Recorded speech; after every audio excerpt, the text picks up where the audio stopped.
Good evening. Welcome to tonight's New York Symposium with Diane Sayre. I'm Diane Sayre, LaRouche Independent Candidate for U.S. Senate, and it is Friday, June 18th. And before I introduce my guests, I actually would like to share with you something extremely significant which occurred earlier this week, which is the communique that was issued by Presidents Putin and Biden in their summit on Wednesday. So let's see, here it is. I presume you can read this. U.S.-Russia Presidential Joint Statement on Strategic Stability. We, President of the United States of America, Joseph R. Biden, and President of the Russian Federation, Vladimir Putin, note the United States and Russia have demonstrated that even in periods of tension, they are able to make progress on our shared goals of ensuring predictability in the strategic sphere, reducing the risk of armed conflicts and the threat of nuclear war. The recent extension of the New START Treaty exemplifies our commitment to nuclear arms control. Today, we reaffirm the principle that a nuclear war cannot be won and must never be fought. Consistent with these goals, the United States and Russia will embark together on an integrated bilateral strategic stability dialogue in the near future that will be deliberate and robust. Through this dialogue, we seek to lay the groundwork for future arms control and risk reduction measures. So this is extremely significant.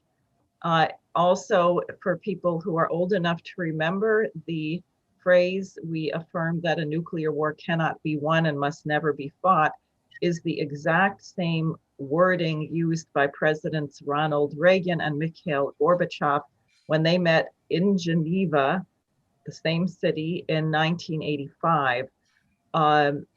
It, however, is only a first step, and it also should serve to make people reflect on how terribly close we were to thermonuclear war and can still be if certain urgent measures are not taken, namely in the realm of economic cooperation, and as Mrs. LaRouche has proposed, in terms of creating a health platform in every nation, since the pandemic is not yet over, although enormous progress has been made in certain nations with the vaccine, and people who happen to have a higher baseline economy.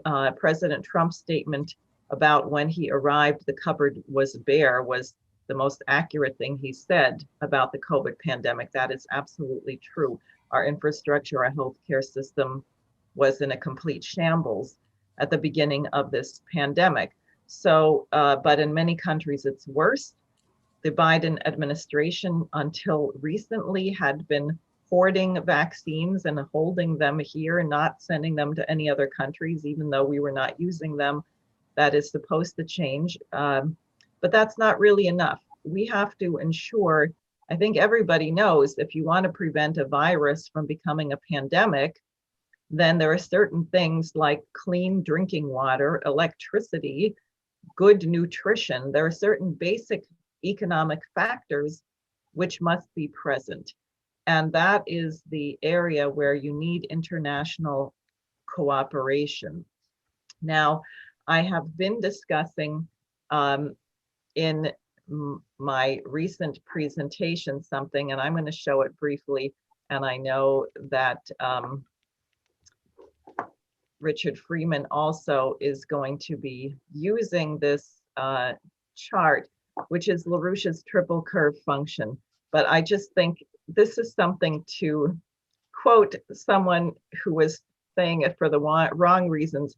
We would like this to be indelible in your hippocampus. So hold on a second, and let's put this up here. Okay, this is very, very important to have this triple curve, and LaRouche looking very serious to make sure you have it in mind. The left, far left area over here is about 1966-67. It used to be the case, and I've been reading a wonderful paper by him called Economics IQ Test, where he really goes through this, where he's talking about the relationship of prices, not only investments, where the amount of money that you would spend on something, the amount that you would invest in it, actually had a very direct relationship to what you were producing. And there were a number of factors that caused these various aspects of the economy to split apart, not the least of which was Nixon's decision in 1971 to take the dollar off the gold reserve system so that you could have floating exchange rates, so that you could merely speculate on the future value of a currency or the future value of something else. And what happened, especially after 2008, which you might say is about here, the amount of money and resources we were pouring in to keep up the financial market were directly being sucked out of the physical economy. Now, as one person has pointed out, the physical economy actually, and I'm not sure if that's true, but one of my colleagues had said the physical economy cannot go below zero because there's a certain level of production where you just shut everything down and that's the end. But if you think of this in terms of the death rate, or you think of the real physical effects on the population, when you do this, you will have an asymptotic kind of collapse. And it is a shock. It will be a shock front and will be devastating unless certain measures are taken to address it.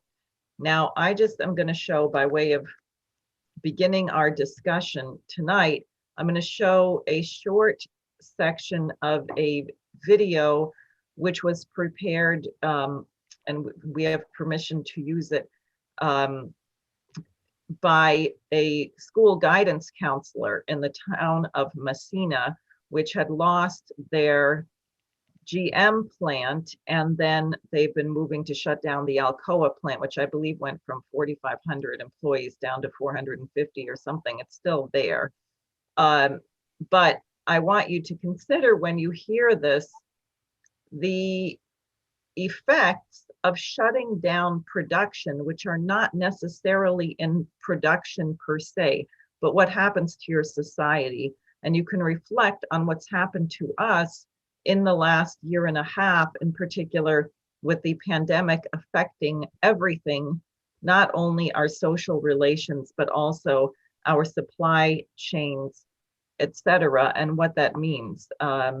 So I will also say, before I introduce this film, for the people who are speaking, and if we are joined by some of our other guests, that participation in the SARE for Senate Symposium does not, or allowing the SARE, my campaign, to use material such as Mr. Batchelor's graphs we're going to see, such as this video, does not constitute an endorsement of my candidacy.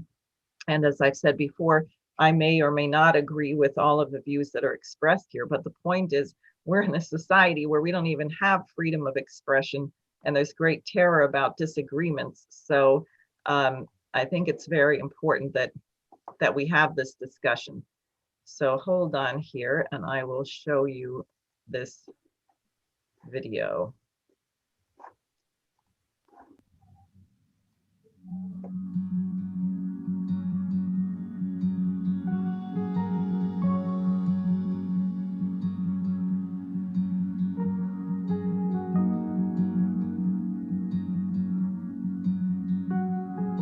My heart and soul is in Messina. My students here, I'm a class advisor, I'm the union president. I do 2 really unique programs here where I get to not just know the students, but the families. So I feel like I'm very much a part of this community. This area in the last 10 years has really faced some significant challenges. GM was a major employer and they pulled out and took 500 jobs with it.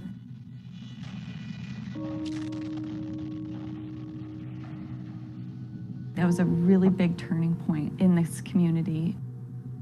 Doctors started leaving the area.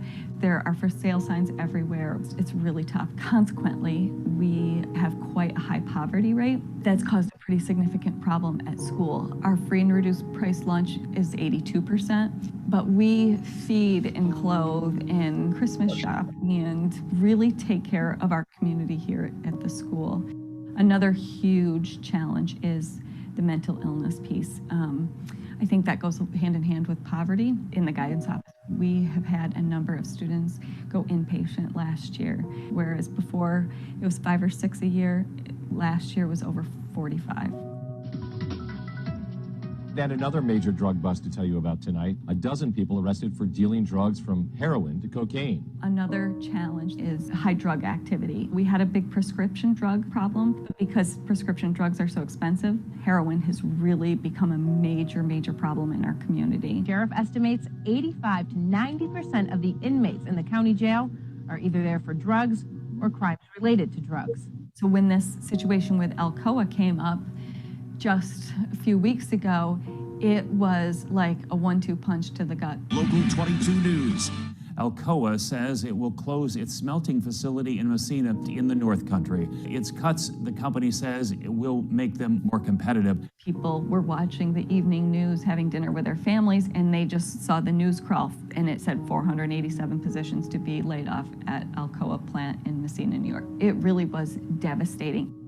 Truly, Alcoa is all that is left for major employment. And if you ask any individual, not even Messina, in the North Country, they know somebody who works for Alcoa, they have a family member who worked for Alcoa, they have a spouse, somebody was tied to Alcoa in some way. So that video was produced in 2015, but I think it gives a very graphic sense of the impact of what's been done since the late 1960s to the United States economy. And I would just say, before I introduce our first speaker this evening, it's worth reflecting the difference in trajectory between China, which was crushed under the Cultural Revolution of Mao Zedong, the misery that was imposed on the population, the backwardness, the banning of Confucius, the banning of Western classical music, sending the intellectuals out into the fields.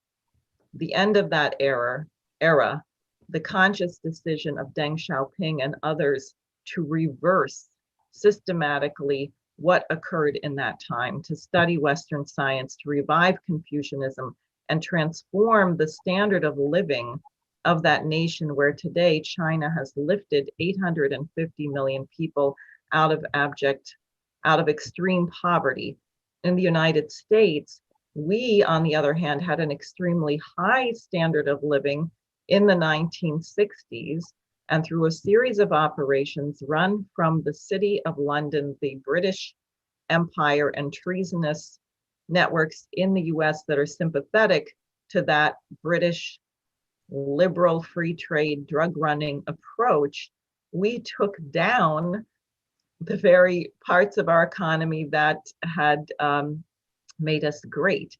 So we need to return to our identity of what was called the American system of political economy, what Lyndon LaRouche was an absolute expert and authority in. And with that, I'd like to introduce my friend Richard Freeman, a longtime associate of Lyndon LaRouche, who works in the economics editorial section of EIR, and it was the co-author of the report on the need for 1.5 billion jobs worldwide.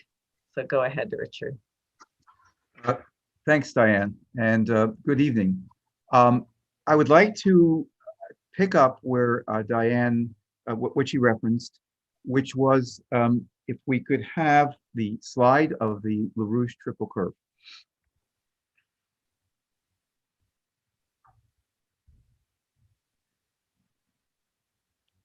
That's it. Great. Now, this is called a collapse function. Let me mention, Diane gave a very good presentation on this. I just want to point out three things about this. These three curves are not three separate entities. They all operate together. What you normally do is you have a physical economic society. You issue credit, which will be in forms of money. but it can also be in forms of debt. And you can issue, a company can issue stock, so it can take that money and put it into capital formation. So the financial aggregates are stock, debt, but also increasingly and driven overwhelmingly by instruments like derivatives, which are just bets. If we questions about that in question and answer period, that's fine. So what took place was, as these financial aggregates, stocks, bonds, various real estate trusts and so forth, became larger and larger, and the dominant feature, each of them has a rate of return, whether it's called a dividend on a bond, or it's called a yield on a dividend on stock, or yield on a bond. And they have a rate of return, which has to be paid. And derivative bets have rates of returns. Well, they can be paid in paper, but ultimately it has to come out of the physical economy, people's living standards, bricks, plants, and so forth. And the more the austerity increases to pay these financial aggregates, the more that the physical economy declines. That's why it's declining. When we speak of a speculative bubble, it is not just a bad thing because it's floating out there. It sucks the wealth out of the underlying physical existence of the human race. Now, the way that's dealt with is you say, okay, well, we'll keep papering over these rates of return, which are so past the point that they could be paid, that if we took the entire year's physical output of the United States and used it only to pay off the rates of return, it still would not be enough. And that would mean we were shutting down our own existence. And one example of the monetary aggregates, it's the last thing I want to say about this, is what happened between August of 2019 and the May so far of 2021, where the Federal Reserve has issued 4.3 trillion in purchases of financial aggregates. What does that mean? It means it's monetizing debt. It means it's monetizing worthless assets like mortgage-backed securities. And 4.3 trillion is a huge amount, but it's going out as a multiplier, which means it's much larger. Why? To build physical plant and equipment? No, it's not going there at all. Banks are cutting back their commerce and industry loans or C&I loans. It's going to hold up the financial aggregates, which still can't be satisfied. So therefore, they depress the physical economy. And the end point of this is, while Diane said correctly, you cannot have zero. This is the human race, the American population and in other countries. If you depress it below a certain level of what we call potential relative population density, if you depress it before a certain level of standard of living, you're going to have a population not only susceptible to disease, but parts of it are going to be skin and bones. And I would say some of them are, it just doesn't make the evening news. So what I'd like to do is two things if I can, and if can't complete it, we'll do some of it during the question and answer period, is to show just a little bit of the indication of this collapse, because you hear the GDP went up 3%, the GDP only went up 1.5%. That's meaningless. It's like saying, what did someone's batting average go up? It has no connection to the physical economy. We're going to look at a few things that do. Next, please. Okay, now this is the US manufacturing labor force. FRED is just the St. Louis branch of the Federal Reserve System, and they keep some of the information. So I'm sorry it's a little bit light in color, but we had in 2000 about 17.2 million people. You'll see the figures, but it's in thousands of people, so it's actually millions. And then it goes through a series of collapses. And 2007, 2008, you can see very visibly that's the drop by the time of 2010. Then under Obama and partly under Trump, it went back up a little bit, but in a very, very minimal amount. When Trump took office in January of 2017, there were approximately 12.2 million manufacturing jobs, 12.3. He raised it to 12.6. Over 3 years, that added literally less than 500,000 jobs, 133,000 manufacturing jobs a year. That doesn't count as anything of significance. And then you can see the COVID, a little depression in 2020. And now, by the time Trump left office, the latter part I don't think is his fault as such, he had 500,000 less manufacturing jobs than when he took office. But again, I want to show there's not questions of President Trump or President Biden. This is a policy. This is a reflection of the triple curve. This is the triple curve in part because you keep closing manufacturing plants, you keep closing industrial zones, you keep closing these downs, and manufacturing, along with construction and agriculture, are what transforms nature to produce those physical goods that man needs for continued existence, including our food and including our housing and so on. So when this goes down, think of this as a measure of all those other features going down. Next, please. Now, this is from the same source as the New York State manufacturing employment. This is really quite amazing. It goes from about 740,000 to barely, right now, it's just at 400,000. So it has fallen by almost half. 1 out of every 2 manufacturing jobs has been eliminated. And as I know Joe Dursa will document and others will document who are on the show, that's a result of the fact that many of these plants have been closed, shut down, some of them even blown up so you couldn't reopen them again. Next, please.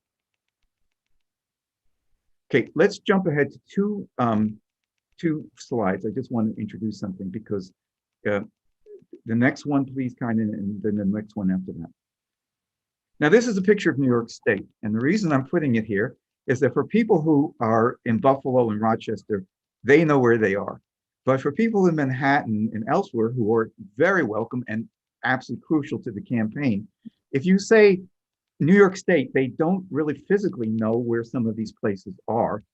And what I'd like to point out to you is on the map, if you look at Schenectady, okay, you'll see Albany with a little star next to it since it's the capital of the state. And if you go from Albany westward through Schenectady, through Utica, through Syracuse, through Rochester, and out to Buffalo. And you can see that that actually is traced out by I-90, which is, you know, a highway. Those are the areas that we're going to look at in some tonight, because that's the place that's been devastated. New York City has been devastated. New York City was devastated mostly, though, in the 70s and 80s and 90s. These places were devastated all along this time. And that I-90 belt is crucial.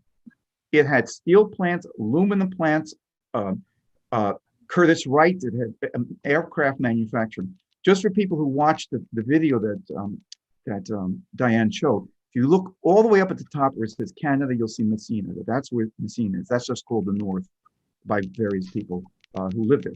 So I want to emphasize this because Buffalo is a major producer of steel.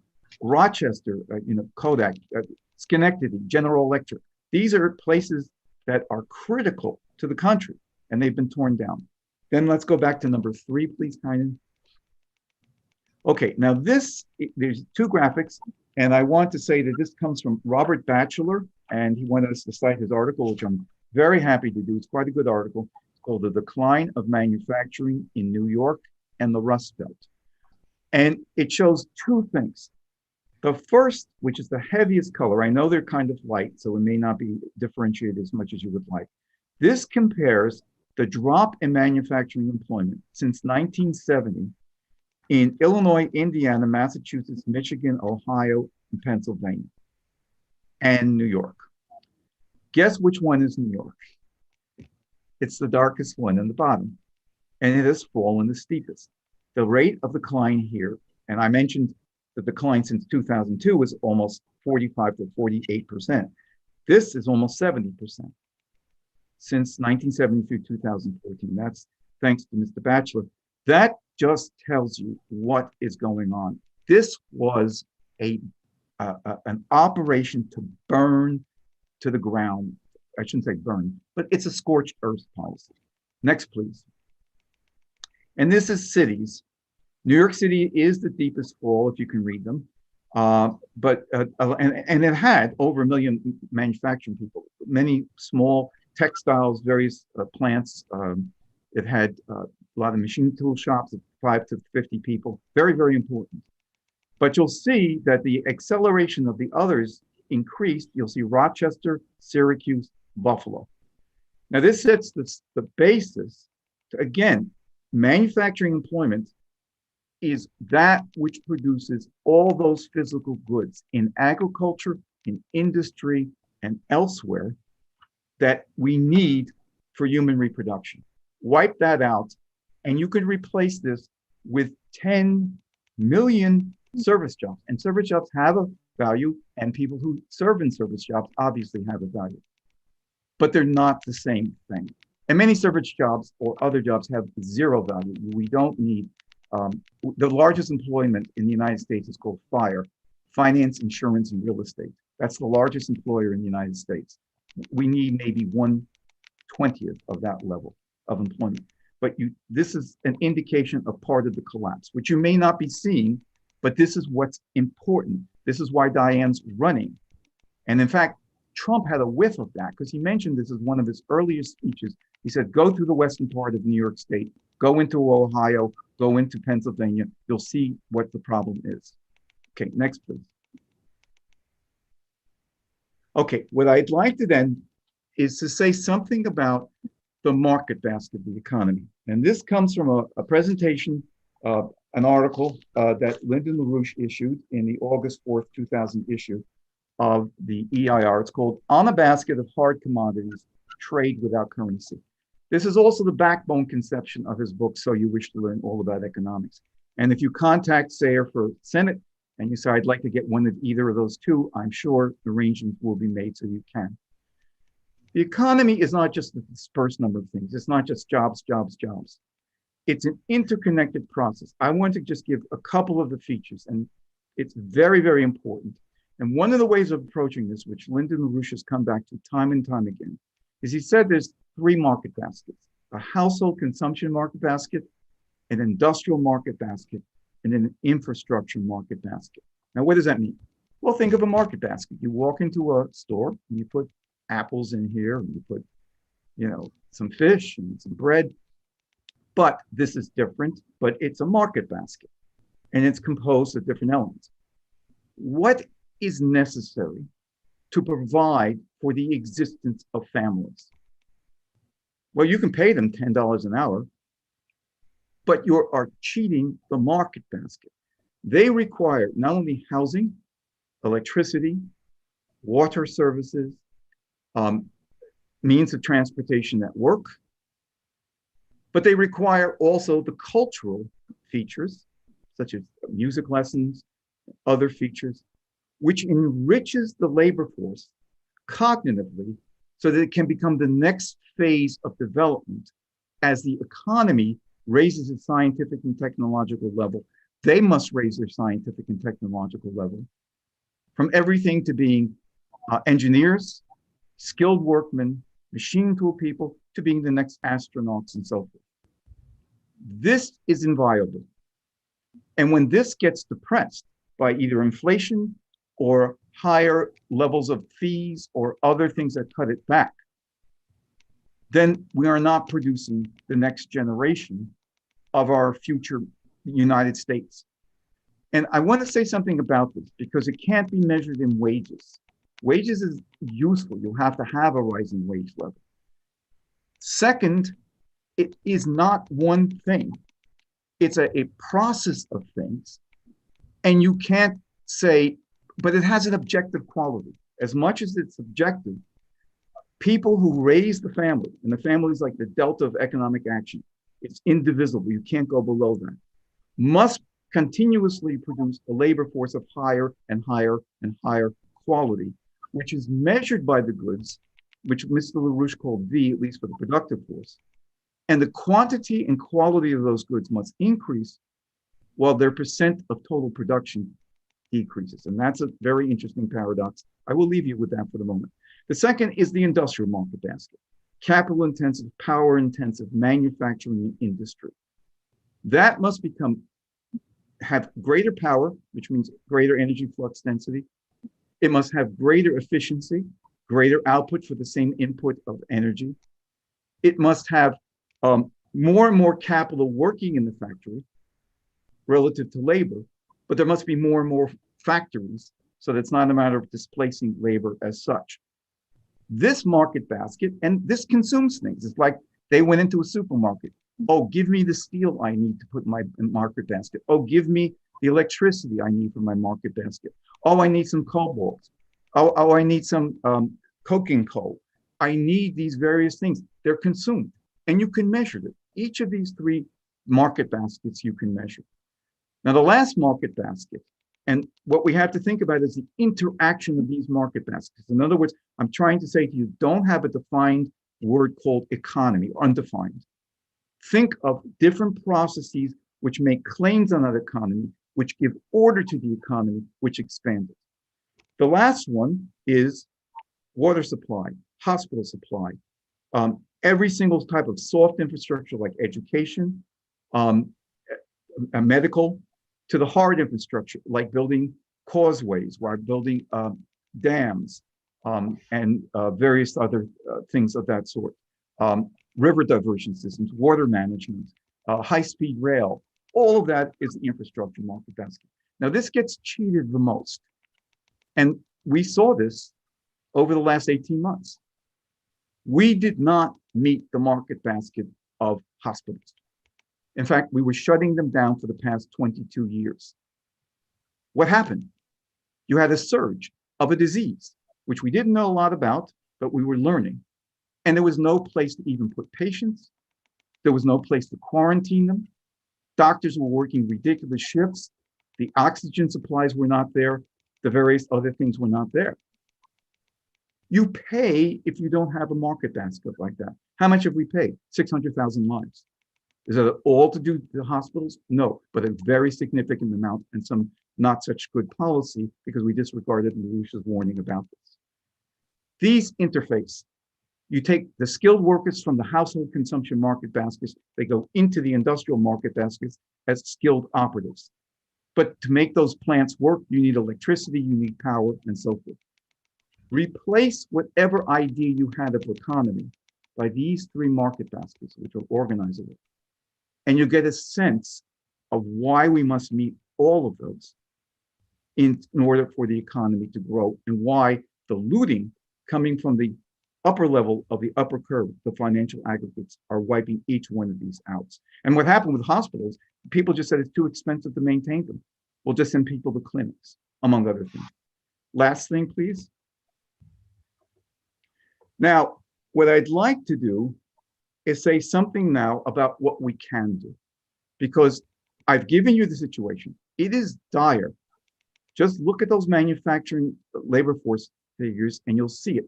Don't look at what the stock market says or even what other measures are. What can we do? The most important thing we can do is we can build a universal health system. And I've just done a piece, which we're looking at some of the calculations of. But this would mean in the developing sector, Africa, Asia, Ibero-America, that we need 19,500 hospitals built with 10 million beds. And we need hospitals in the United States. But they're going to need power. They need electricity. We need the plants that are going to produce the power systems. We have to export them. We're going to need machine tools. We have to export those. We have to send them to those countries to start to be able to have hospitals. But that means water and electricity, clean water. And that means we have to build those systems. So I would say that's one of the things we can build. We have 30,000 plants which have closed down since 2002.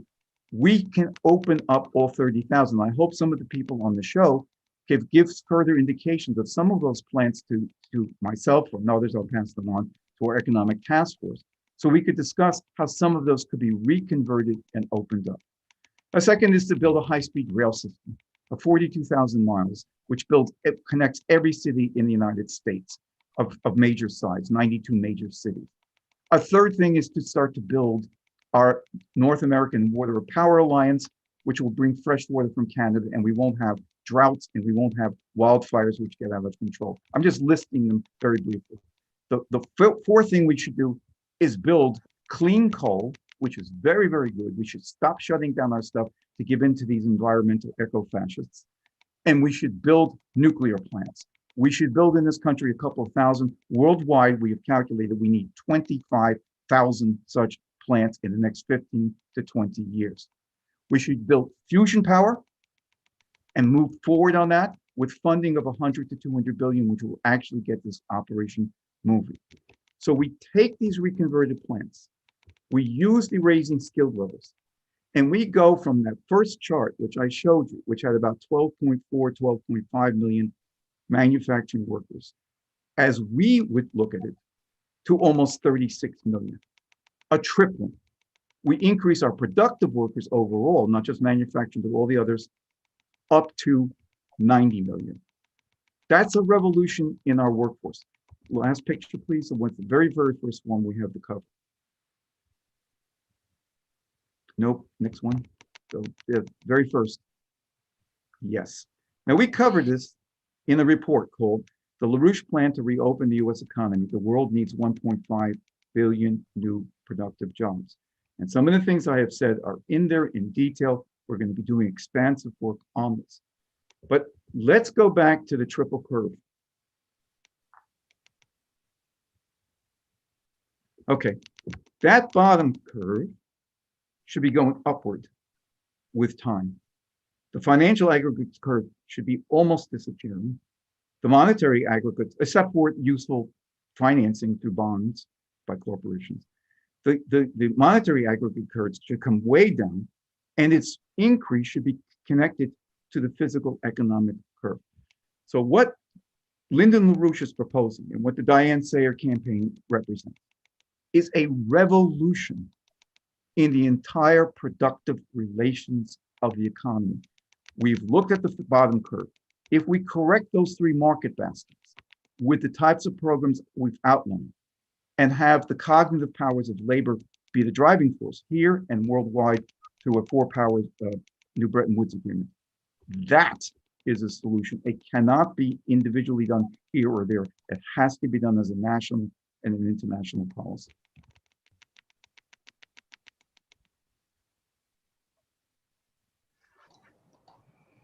Great. Well, thank you very much. And I hope people do have questions and comments so far. I think people are just listening, but I think there's a lot to consider. Now we're going to hear from Joe Durso, who is a retired educator, an attorney, worked in New York City for a number of years and is now in the Rochester, New York area.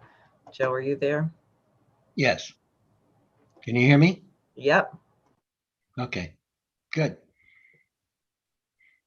So can we have the first slide?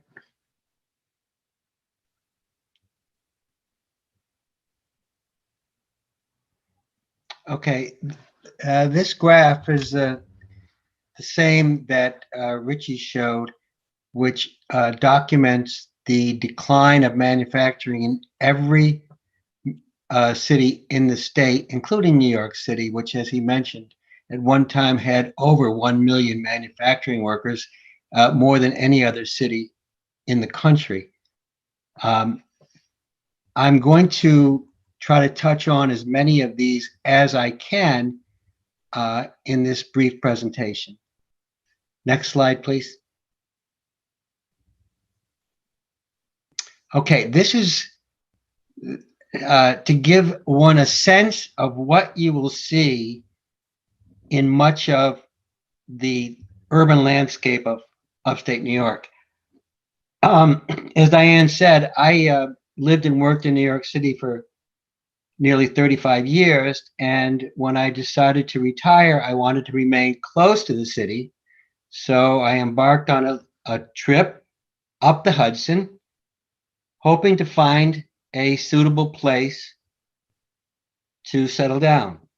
And I was not expecting paradise, but I was appalled at what I saw in town after town, all the way to Albany.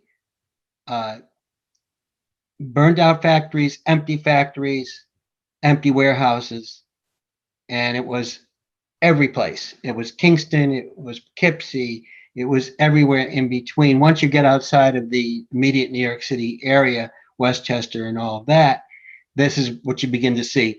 The building at the top is an auto plant. That was actually in Detroit.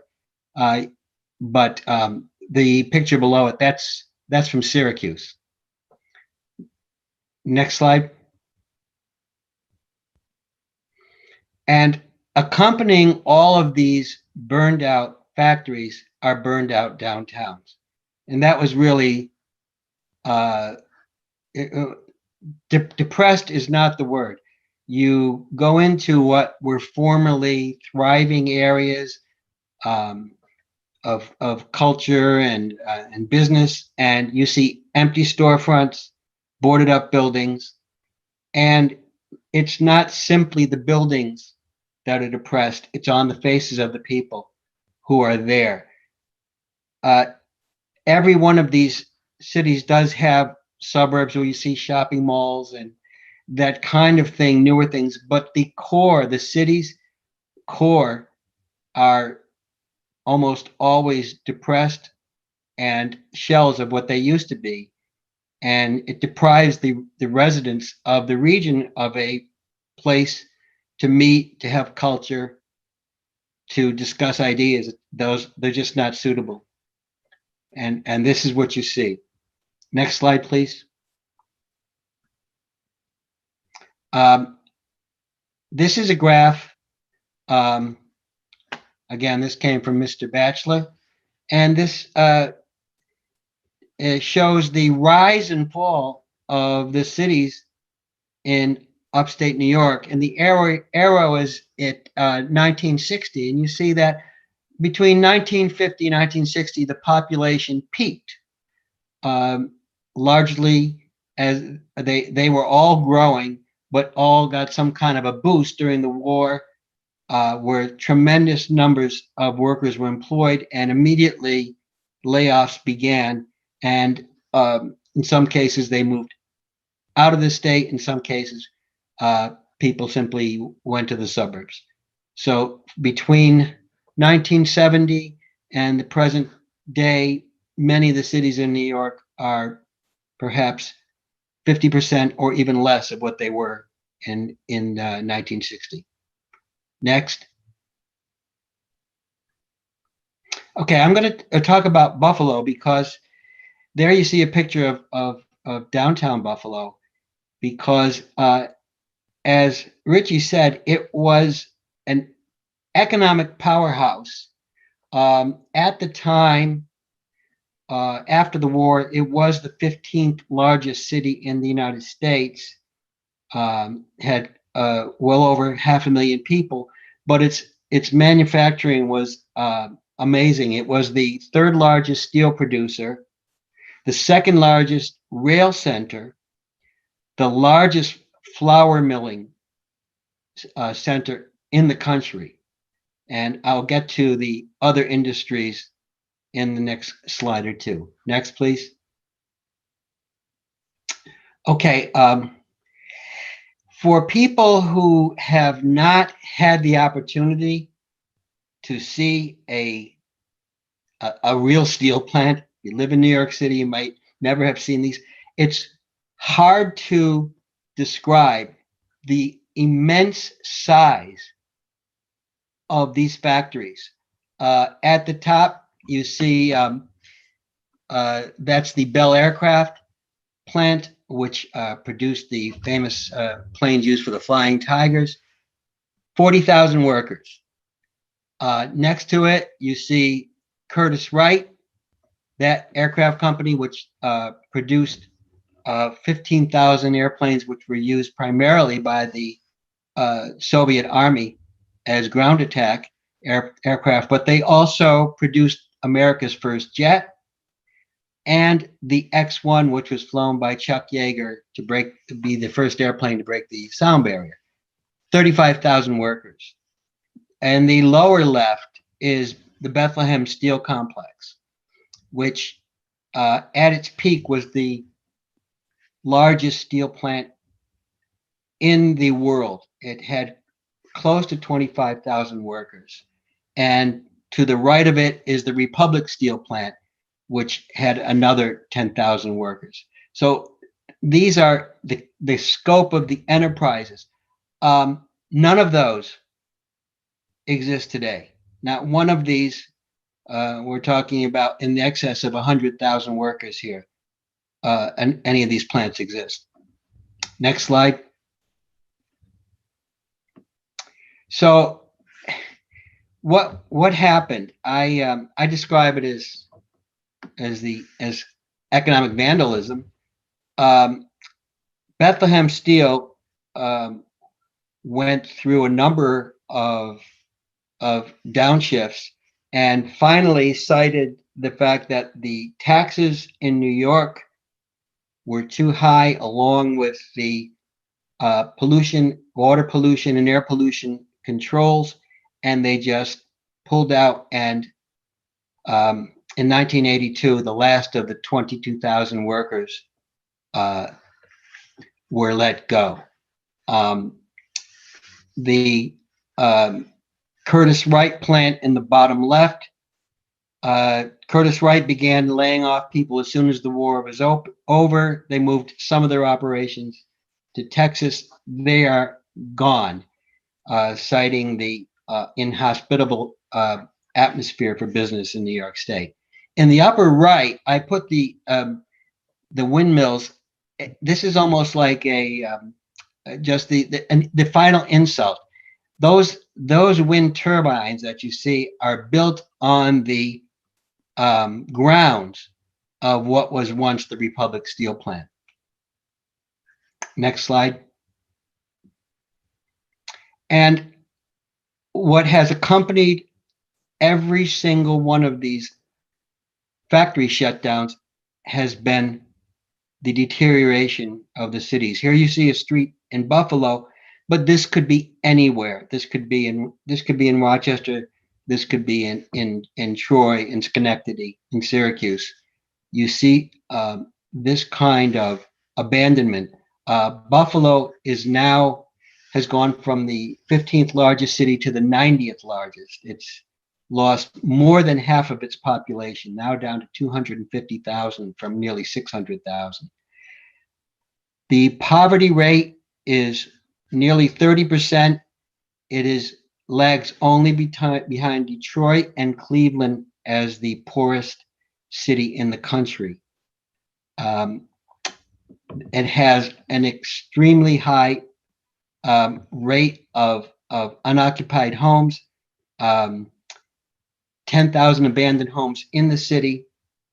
And as a result, of course, with all the loss of jobs, the crime is out of control. It has a crime rate twice that of New York in violent crime and 2.5 times the national average in property crimes.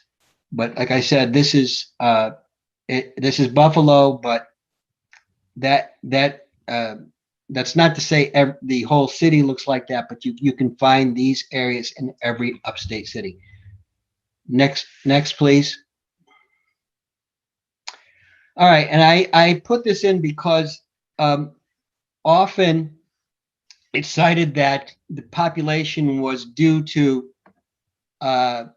people after the war moving to the suburbs, and to a certain extent that's true.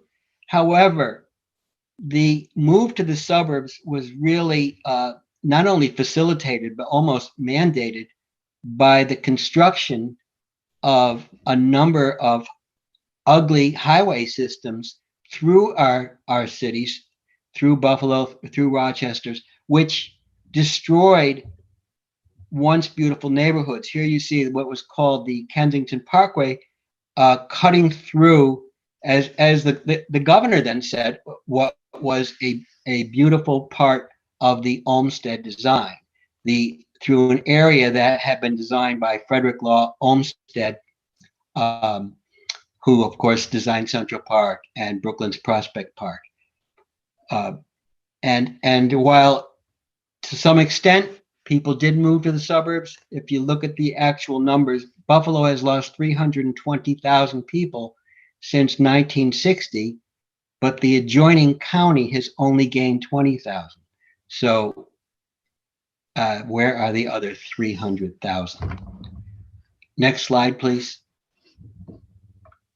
And I put this in because little known fact, Rochester, and after the war, had when its population peaked, actually had a subway system. It was the smallest city in the country with a subway system. You can see the map there. It's like a little section of a New York City map, and it was brought people in on trains into the city, throughout the city and in the suburbs. And then you see in the upper part, it was shut down in 1956, and that graffiti-filled structure is what is there today. Next slide, please. So again, I'm going to talk a little bit about Rochester, which was and is the third largest city in the state after New York and Buffalo. It's had a little bit of a different history because its economy was not heavy industry based as was Buffalo's. It had a more diversified economy. It did have heavy industry, but its primary employer was Kodak and related photo optical services corporations. Next slide, please. Okay, Kodak, of course, enjoyed a near monopoly in cameras and film, and as a result, Rochester prospered. And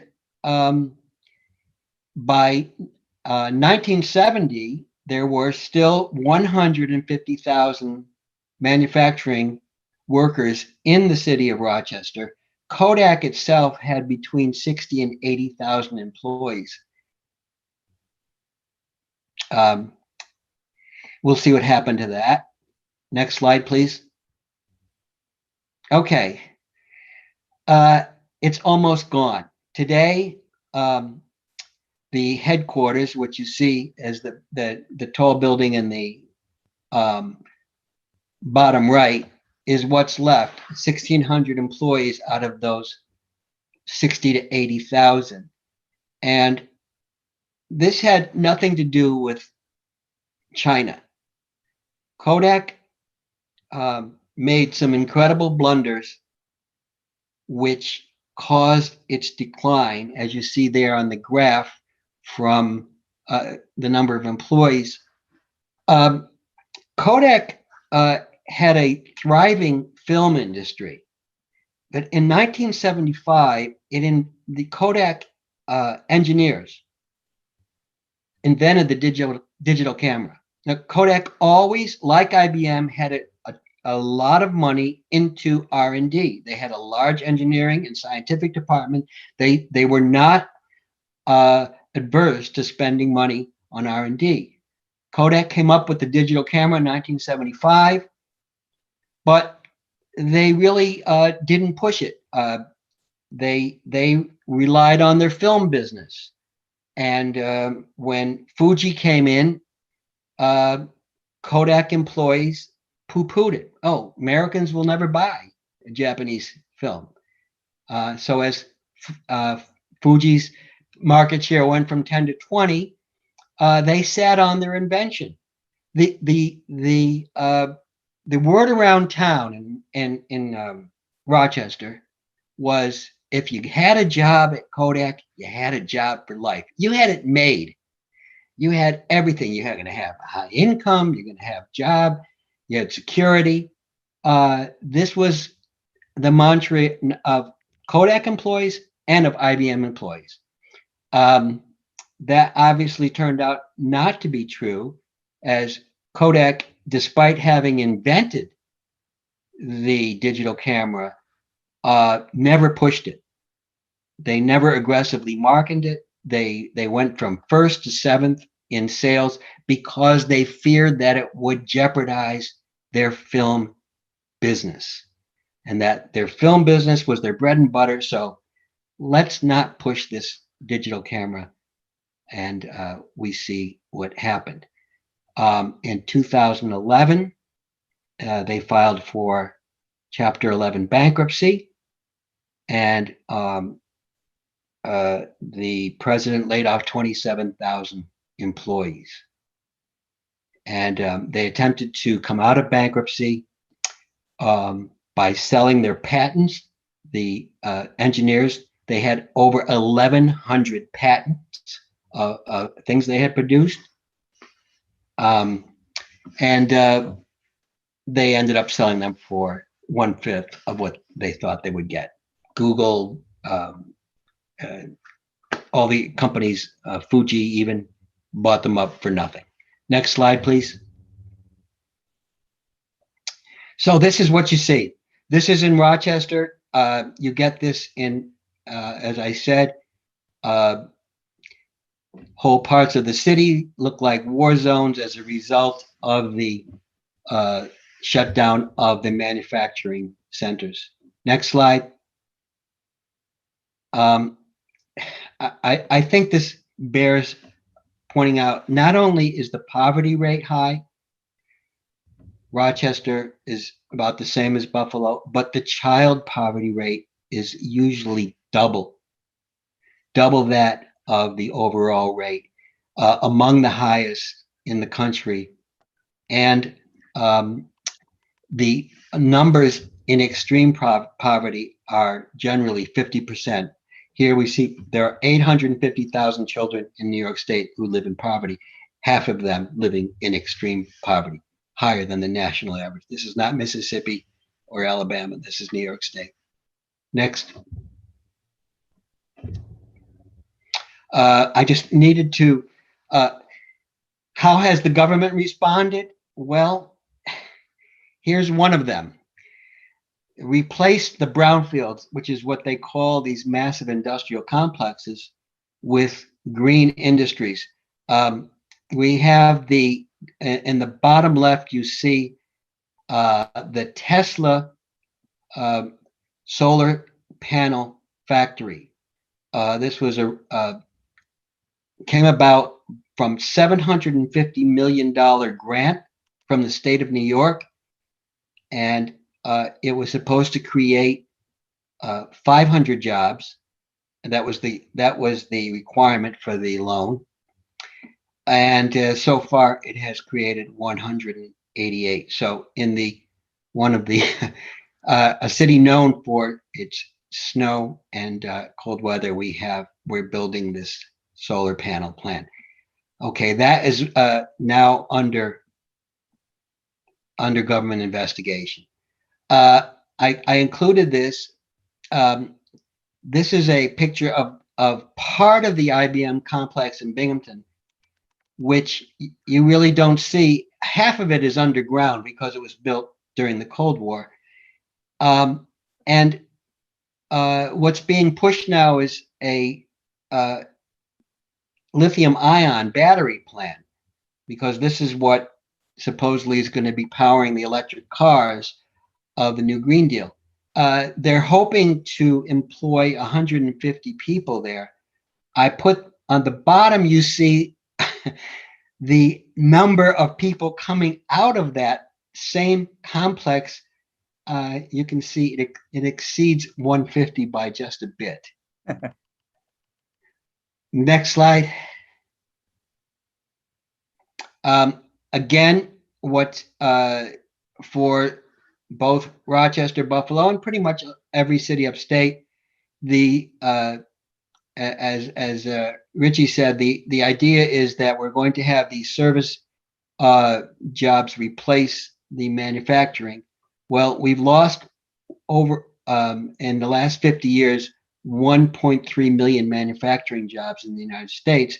This is the University of Rochester Medical Center, which is now the second largest employer in the state of New York. It's a good thing to have hospitals, and especially good ones, but the idea that it's a replacement for the manufacturing instead of serving the entire community in the manufacturing is a very different idea. Next slide. I wanted to put this in because President Trump did have, I think, an inkling of what to do, and he proposed for Kodak that it use some of its manufacturing capacity to create pharmaceuticals. And he also made a $750 million loan to get that going. Unfortunately, perhaps because it was coming from him, it was immediately attacked and now has fallen apart and is embroiled on scandal based upon allegations of insider trading. Next. I put in the things that are not spoken of. This maglev, which was of course invented at the Brookhaven Labs on Long Island in 1993, when campaigning for his fourth term, Mario Cuomo spoke of building a maglev line between New York and Albany. And he also spoke even about extending up to Montreal. So this is an idea which has been around for at least 27 years. And of course, we have not done anything about it. Cuomo, in fact, did lose that bid for a fourth term. And Pataki, needless to say, did not follow through on the concept. Next. Joe? Yeah. Are you nearing the? Yeah, we have. Yeah, we're almost done. Okay. We have. I wanted to point out we have also 4 existing fission plants in upstate. We have the Gannett plant 20 miles from Rochester, the 9 Mile Point. It's a dual reactor, larger reactors of about 950 megawatts each, and the Fitzpatrick plant, all on Lake Ontario. And I think we'll be doing something to make sure they don't suffer the fate of the downstate plants. Next. And I think this is the last. I put this in because living in Rochester, you would think that if 2 graduates of the Lab for Laser Energetics, one of the largest fusion research laboratories in the United States, won the Nobel Prize for Physics in 2018, it would be a cause of great celebration and attention would be drawn to the lab. Unfortunately, it was simply a blip in the news and on we go. So things are happening, but the emphasis is in the wrong places. So these are the 2 physicists, including the first woman, that's only the 3rd woman in history to receive the Nobel Prize in Physics for their work at the laser fusion lab at the University of Rochester. Okay, that's it. Wow. Well, I want to thank you very much. I think this has been really useful, and I think it's almost like a fast forward. I mean, just you look at what's happened to our cities and we see it, we walk by it every day, but when you see it in this context, it really looks like a war zone. So when you talk about economic terrorism, frankly, that's what you have. There are many questions, and you may also have some thoughts. I'll just say, first of all, that in terms of addressing this, we absolutely have to crush these speculators. It is criminal beyond belief that 500 or so people became billionaires during the pandemic when so many other businesses went under and so many people suffered so much hardship due to the lockdowns. What we spend our money on is a choice. The economy is not something caused by an act of nature. It is invented by human beings. Our currency is invented by human beings, and the conception of credit, the genius who really understood that in founding our republic was Alexander Hamilton, and Lyndon LaRouche, who took that to a new level. So there's absolutely no reason for any place in the United States to look like this. And I'll say again about Senator Schumer, he is the bought and paid for voice and policymaker of the City of London and Wall Street destruction of the industrial and agricultural output of the nation. So there's been a lot put on the floor here. I'll just share a couple of the questions. I'd like to open it up both for Joe and Rich to add your thoughts. One is, assuming there is a large array of plant and equipment that can be salvaged and retooled, what type of policy would be necessary to make that happen? I'm just going to read all of these and we can discuss them. Another question, is there a plan for bringing manufacturing back? Tax breaks for manufacturing companies that move back, bigger tax breaks in towns and cities where the need for employment is higher. And then she asks, can state-owned abandoned properties be donated to companies with a viable business plan that promises employment? I think that's really fun. It's sort of the inverse of something Mr. LaRouche proposed, which is that all these bankrupt Wall Street buildings in Manhattan should be taken over by the government and repurposed for affordable housing, hospitals, and various things. But this also makes a lot of sense as well. So those are some of the things that come in, and just any thoughts that either of you have. So maybe Richard, if you want to go ahead, and we'll go from there. Okay, well, I have to say this is very refreshing to have questions like this rather than where do I go to buy Bitcoin or something like that. So this is the right type of question that people are asking. Look, I'll just mention something. Of course, the question is, can we reopen these 30,000 plants? And there's more.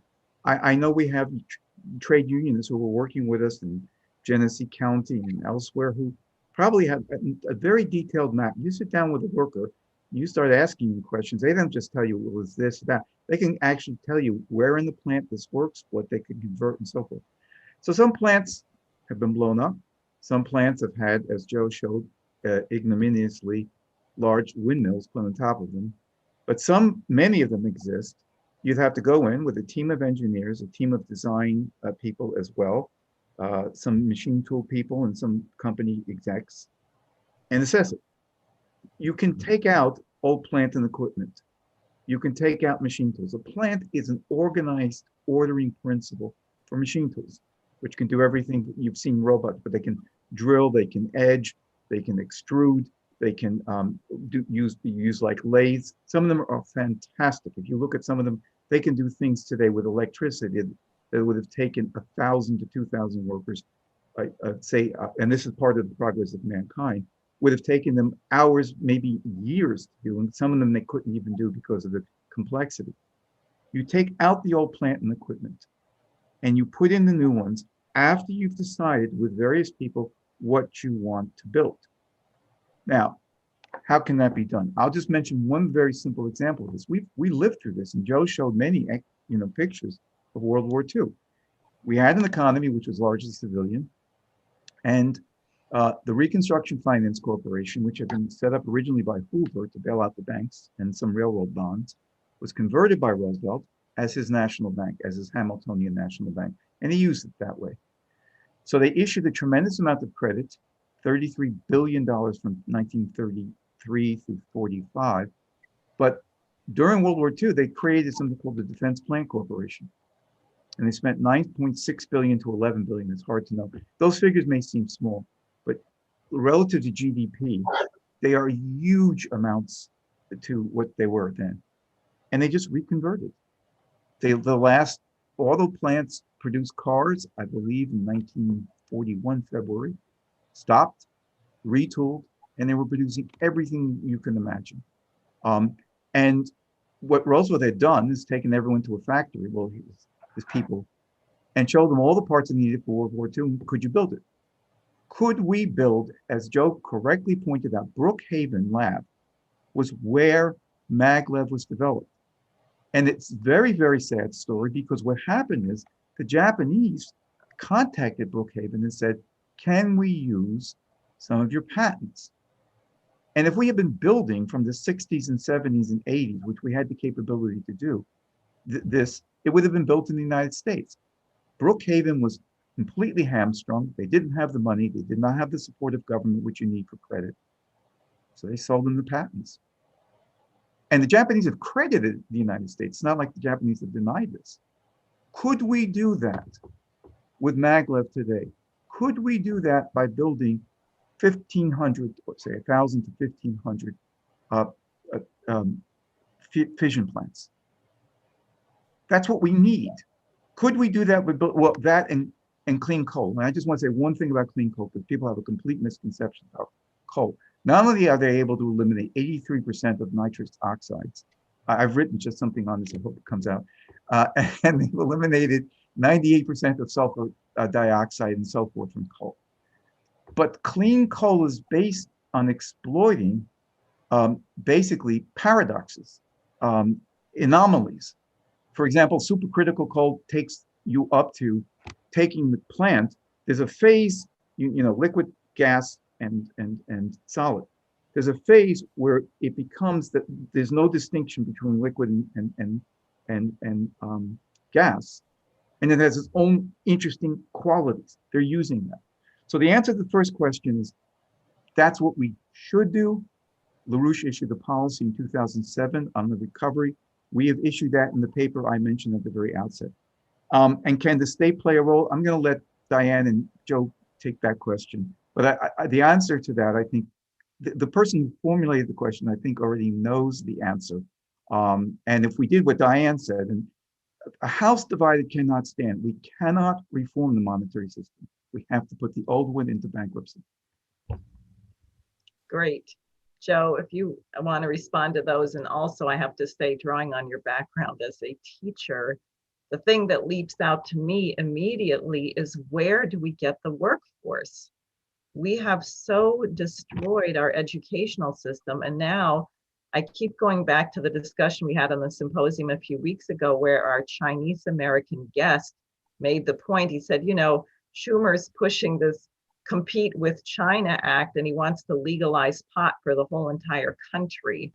And I know from people I've spoken with in the building trades, there are some really stupid and unnecessary accidents occurring because of workers who are high and things like that. So what are your thoughts on this? How are we going to address this? Well, as I said, the policy right now seems to be New Green Deal in one version or another. And of course, Schumer is already well in on that. The examples I showed, they are so small in their thinking. 150 workers here, 200 there. We're going to put 500 workers when this thing gets back in business. Bethlehem Steel had 22,000. The airplane plants had 75,000. So the thinking is small, even within that context. This is the government policy, and this is New York State policy, which I think opens up a big vacuum for your campaign to state it. The door is open to say what really needs to be done. And I think we would start with two things. One is the energy policy, which has to be, of course, construction of the fission plants, but the boost in fusion research and maglev. At the rate at which things are going, it seems to me by the time we were to talk about building conventional high-speed trains, they'll be obsolete. I mean, might as well just go right to maglev. And I think we're almost like at a point in 1825 when the governor of New York proposed the Erie Canal, and it can't be done. And you know, even Trump has admitted that. Jefferson said, you know, when it was first proposed to him, it can't be done. Well, it is what built the state. It dramatically changed not just New York State, but the entire country. So we're talking about that level of infrastructure. And I think along with what we've said, which can only be financed by the program that we've talked about, the Russia's 4 laws, was the only way we're going to finance something of that scale. But it would have to be centered on a high-speed rail system, I think, maglev, and nuclear power. But also, one other thing that New York State does have is capacity to hook into the space program, because a lot of the technology used for the Apollo program came out of New York. So I think if we were to stress those, these are not a little drop in the bucket here or there. These are major projects which require vast mobilization of industries. You know, you're raising that.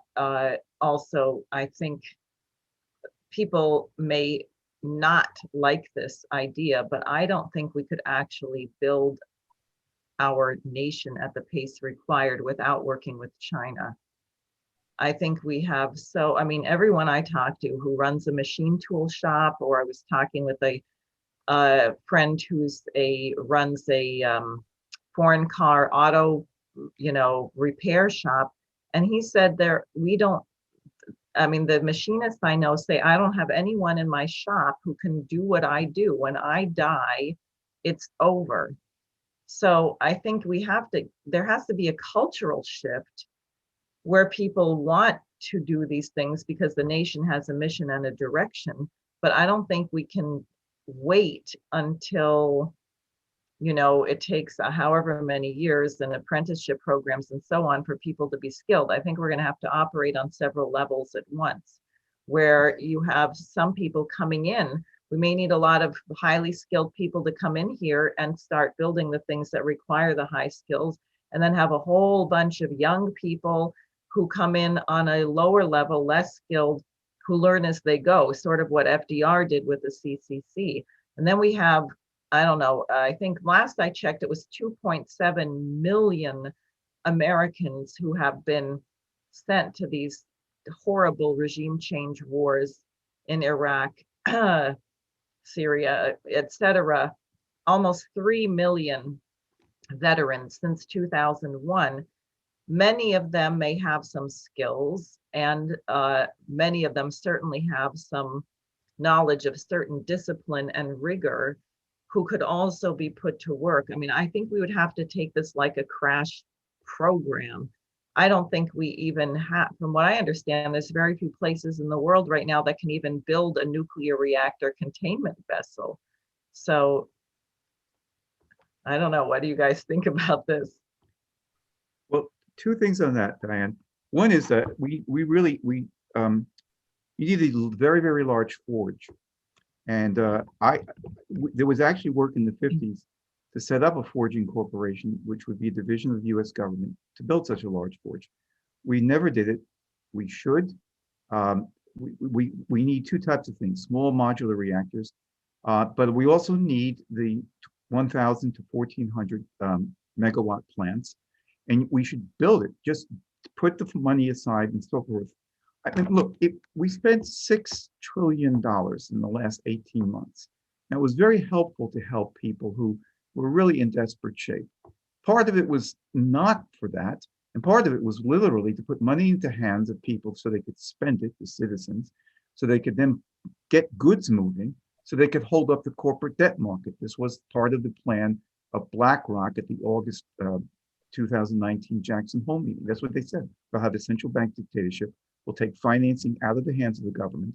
We'll pour it out there. We have to get some controllable level of inflation. They can't control the level of inflation. It's not like you can fix a little dial and this and that. There was a proposal a couple of weeks ago, or just maybe last week, that we build a fusion city. And I think we should probably build about 15 to 20 of them. We had that idea. We called it nuplexes. You would build fusion and fission, and you would then build around it desalination plants and so forth.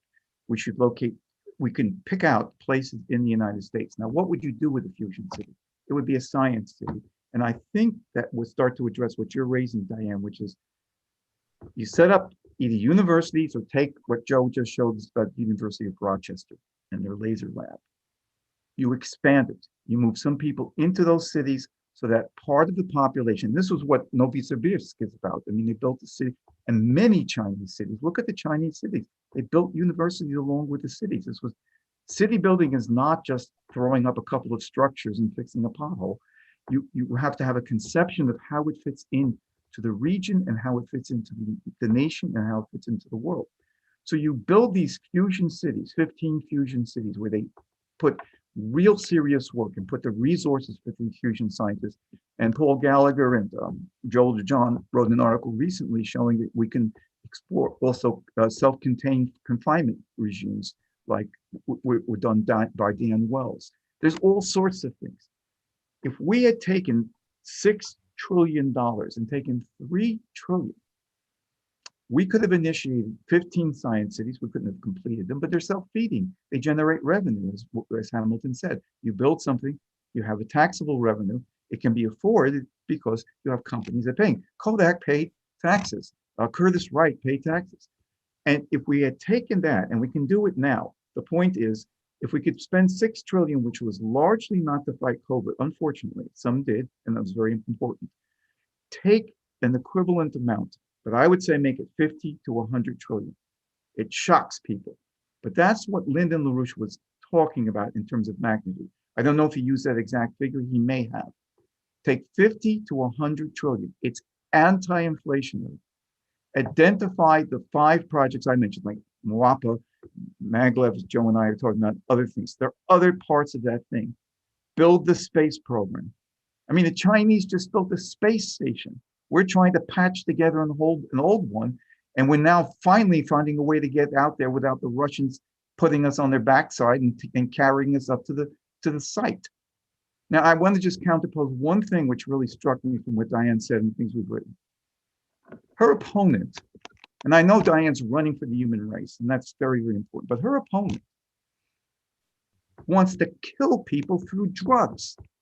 How can you seriously go into a community and say, I'm going to go in there and help people against this terrible drug epidemic and make them available? And he put at the end, because I guess this is the rigueur now, the Freedom Act, or something Freedom Act for drugs. What is that? These people are liars. Every competent study has said that marijuana and various other things are gateway drugs. Either, 3 times the chance or 5 times the chance or 10 times the chance. If you start with that, you will end up there. And there's no competent opposition to that, except from people like the people who push drugs. This guy is calling for killing people. And it's outrageous that he should be running for Senate and smiling on that point when you know what the drug situation is that's ripping through the whole world. I just add that. Great. Diane, I wanted to mention, when we were talking about the labor force, my father was heavily involved in the Apollo program and construction of some of the equipment used for the trainers. And I spoke to him at one point, about reviving the space program. And he looked at me and said, Joseph, a lot of those people aren't around anymore. Those teams have been broken up. When the companies shut down, they left. They retired. They went to other parts of the country. So these teams, which took a long time to put together, of people who knew each other and knew how to work with each other, they were dissipated. That's a problem which would, I don't think you don't just put it back together. The other thing I wanted to mention was even the rate of graduation of engineers in this country is pathetic. China is graduating 600,000 engineers each year. Russia is right behind it with 500,000, and it has less than half the population. The number 3 country in the world is Iran. It has 1/4 of the population of the United States. It graduates the 3rd highest number of engineers.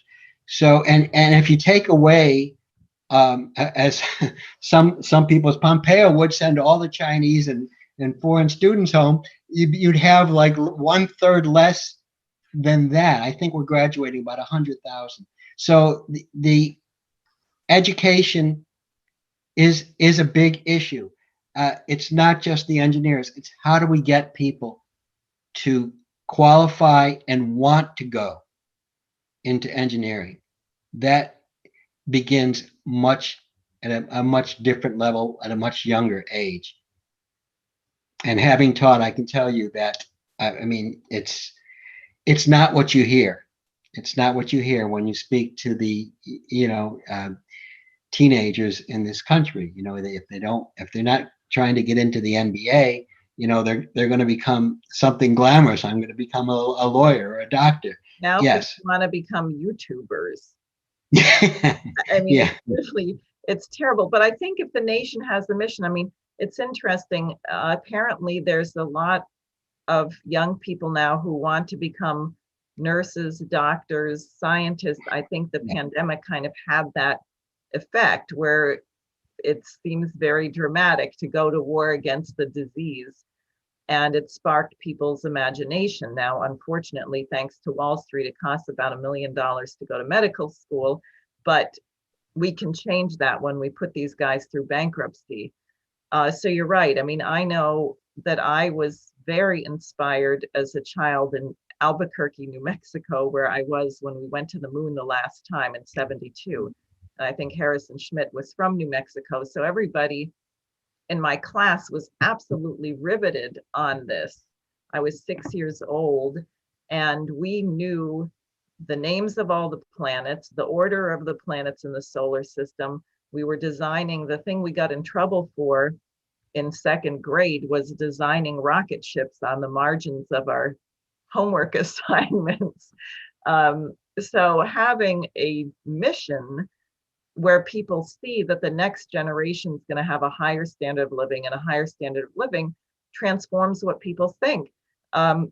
We have a challenge now. A lot of people are complaining about it, and I think rightly so, because instead of taking the pandemic as an opportunity, instead of the Klaus Schwab green great reset, where you shut down everything and become a cannibal, we could have said, hey, you know what? We've just exposed our whole economy is really screwed up. We need to gear up production, and we're going to employ a lot of people. We're going to run apprenticeship programs. There's a lot of outdoor construction work, which people can do safely without spreading the virus. Also, if you're, now we have the vaccine, but we could have actually increased employment by shifting employment to do things that would be required to mitigate the effects of the virus. Instead, we sent out these checks, which definitely were helpful and important, but now many places are saying they can't even find anyone to work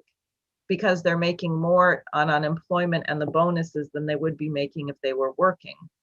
And what is there for work? I know they had to shut down a Wawa or something. Now, I can see why working in a Wawa is not very exciting. And if I could make $700 a week not working at a Wawa and doing whatever I want to do, as opposed to $350 or $400 or whatever dollars you would make, I guess, I don't know what minimum wage is now in various places. But, so the whole thing is really screwy. But I think this factor of inspiration is absolutely critical. I would say, Diana, what you're saying, and Joe also, look, it comes down to this question of leadership beginning from the self-perfection of man.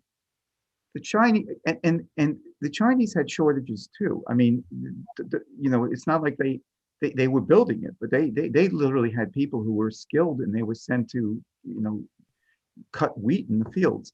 Look what they did with maglev. And the history of high-speed rail. They didn't have a program. Deng Xiaoping made some famous tours of China, and he was very much in favor of this. I won't go through that. But in 2003, they had no high-speed rail, and now they have 31,000 kilometers. How did they do it? They had to assemble teams. That means they said to people, look, we are going to put this priority forward. We're going to cull the universities. They set up there's about 6 different universities that were assigned or partly volunteered. It was a combination of the two to work on this question. I mean, they farmed it out. They had 40 different institutions working on it. And they built an intellectual cadre. You can and we must do that. I mean, it's completely true. There are no such teams that exist right now, and many of them are being torn apart. But we can't sit on that. We have to take the initiative of saying, as leadership, and I agree, it has to be a crash educational program, probably involving millions of students, getting them out of the summer stuff. One thing that Joe didn't mention, but a lot of the engineers are computer engineers, and some of them are useful, but some of them are just doing back office stuff at banks. I know several of them. That's what they're doing. They're not really engineers. So the first thing is, it's just leadership. When you decide to make the reverse mentally, and you educate people in the questions of Schiller and Kusa to get their mind there, but you have to have action. You have to have physical action going on. And I think the leading force on this is building a universal health system in every country. And that will stimulate American industry far more than we had under either Bush or Obama or Trump, whose economic policies, he talked a lot, and I think he had a good inclination, but accomplished in real terms very little, I think. I want to show you something that reflects that. If we could have the last chart, which I sort of put on hold, if Kynan or Jose can bring that up, because I want to show you when people are determined what they should do on this question. But it is a willful question. We don't have it, but we can create it. And even if we had 3 people, we could start to create it. And we have people who we can mobilize. Kynan, can you bring up the last chart that we prepared, or Jose? Coming right up. Okay. Okay. Now, this is a funny little chart. You'll notice the US is in blue and China is in red. They weren't picked for any specific color reason. And this is annual steel production. All right. So look at 2000 if you can, and you'll see that the blue bar and the red bar are pretty similar. And they were about 100, and I think the United States was about 107, and Chinese were about 122 million tons per year. Now, look at the blue bar. The blue bar is decreased. We've gone down to last year was 73 million tons of steel produced in the United States. That's a tiny, tiny one under 2020. And, you know, you could say COVID had some effect on it, but it really didn't, and I want to mention why. Look at the red bar. So China now produces 14.5 times the steel. And everybody knows that this has a critical role if you want to build everything from buildings to structures to schools to courthouses to roads and so forth and so on, everything. How could that happen? That's not a matter of physical, that's a matter of mental. There was a direct decision. That's what leadership is. You say to people, this is what we need to do, and then you do it. And I agree with Diane, if we don't put it into bankruptcy reorganization, we're not going to get anywhere. We have to do that. And now China they're producing over 1,000 million metric tons, which is 1 billion tons. It's half the world's steel production. And they're doing this in so many areas. It's volition. And people don't like it because and let me just say, this is a cause for war. Because the more that the United States follows stupid policies like the Green New Deal, in which we're abandoning coal plants, we're shutting them down, and things like that, the more that we lurch backwards and China launches forward. And then someone says we have to contain them, and the gap becomes bigger. And we have real warmongers who we can identify, and it's an outlook. But economics is as much a cause for war as everything else. Now, the third thing I just want to mention, which people may not know, last year, by July, remember the virus strikes the United States in Washington State in the third week of January, second week of January. But the deaths don't really pile up until March of 2020. We didn't go over 10 deaths in the first few days, cumulative, until the first few days of March. And then it completely takes off, which freaked out Trump. But the point was that the auto factories figured out how to open in August and July. They built systems, they cleansed the plants, they put shields between, you have two workers who had to work the same job. They tested the temperature going in, temperature going out. Therefore, many of the factories, and not just auto, were working. It was the retail stores and movie theater chains that had. I'm not saying manufacturing bounced back. It didn't. It suffered across the board. We had the capability of even producing under ultra safe conditions because our American workers and their management under these conditions figured out how to do it. We didn't do it. We didn't do it. We bellyached all over the world. Then we blamed China in what I thought was a disgraceful way, and still is. At some point, you have to make a willful decision to do it, and then you pull people forward. And I will just say this: if Lyndon LaRouche had not had what was done against him and had been president in 2012 or 2016 or so forth, you couldn't have shut him up on these policies, and he would have inspired people to. And whatever the difficulties of the lack of people in the area, which are completely true, and trades are dying, we would have figured out to do it. We can do that. And that's what that's what we're launching. Right, well, that's the point. Joe, did you have something? If you have any concluding thoughts, because we got to wrap up, I think. No, I think that's it.